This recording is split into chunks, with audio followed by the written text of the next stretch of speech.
जब हम किस भगवान को प्रमाणित करते हैं ना, तो सर्वाश्चर्यमय है जब किसी भक्त को प्रमाणित करते हैं कि उसने भगवान का आश्रय लेकर इस कोटि से ऐसे अपना, वो विशेष प्रभावशाली होता है। इस बात को हमें थोड़ा विचारणीय, जो मान लो सहयोगी जन जो प्रश्नवाचक चिन्ह कर रहे हैं, हम तो उपासक ही हैं प्रभु के, तो हम उसमें प्रश्नवाचक चिन्ह बर्दाश्त नहीं करेंगे। पर वो हमें जो उनकी आंतरिक अगर भावना को हम प्रकाशित करें अपने भाव से, तो हमें लगता है जैसे हमसे कोई कहता है कि तो भगवान शेष जी के फण पे अनंत ब्रह्मांड एक सरसों की दाने की तरह हैं। जब भगवान गरुड़ पर विराजमान होते हैं, तो अनंत ब्रह्मांडों का भार होता है गरुड़ जी के ऊपर। वो आराम से, एक बार देवराज इंद्र ने पूछा गरुड़ जी से कि आप में कितनी सामर्थ्य, में था ही नहीं पा रहा हूं, तो उनका पूरे ब्रह्मांड को एक पंखे पर रख के आराम से मैं बिना किसी प्रयास के उड़ सकता हूं। तो गरुड़ भगवान का स्वरूप है।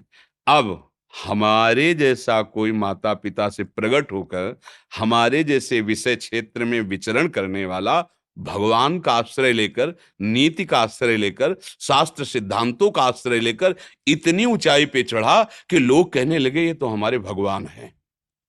ये बात जाके जितना हमारे दिमाग पे असर करेगी, उतना वो नहीं, क्योंकि वो तो भगवान है ही। लेकिन भगवान का नाम जप करके बिना तैरे थल की तरह समुद्र को पार कर जाए, या भगवान का नाम लेकर के बिना किसी पुल और किसी वाहन के पार, अब आश्चर्य की बात है। भगवान कर दें तो आश्चर्य की बात नहीं लगेगी, क्योंकि वो सर्वाश्चर्य में है। उनका भरोसा लेके, उनके सिद्धांत को मान के, उनकी बात पर चलकर देखो ये यहां पहुंच गए, ये ज्यादा पॉइंट की बात रहेगी। बात समझ रहे ना? तो अगर हम अपने देशभक्त, भगवत भक्त, ऐसे महापुरुषों का, जो हमारे जैसे पैदा हुए, भगवान हमारे जैसे पैदा नहीं होते, कहीं भी हो वो अपने स्वरूप में प्रकाशित होते हैं। माता पुनि बोली सोमति डोली तज उताते रूपा, कीजय शिशु लीला, प्रकट होकर रोने लगे बालक रूप में। लेकिन हम लोग गर्भ से प्रकट हुए, विषय को सत्य मानने वाले, भोगों के बीच में जन्मे, फिर गुरु कृपा से, भगवत कृपा से वो बात बनी।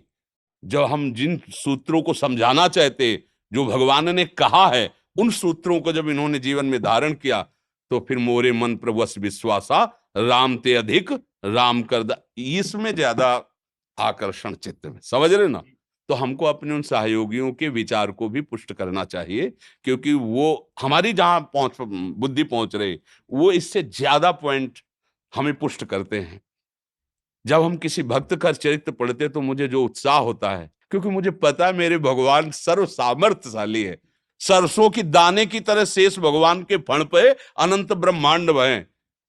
ऐसे पलक, इसे निमेष कहते हैं, इसे समय में इसे निमेष कहते हैं। ऐसे पलक झपकते अनंत ब्रह्मांडों की रचना कर दी।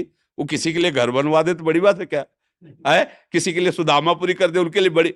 लेकिन एक भक्त जो बेघर है, भोजन की व्यवस्था नहीं, और वो कष्ट सहते हुए जब सद आचरणों को धारण किया, तो जगत पूज्य बन गया, सारा संसार उसे।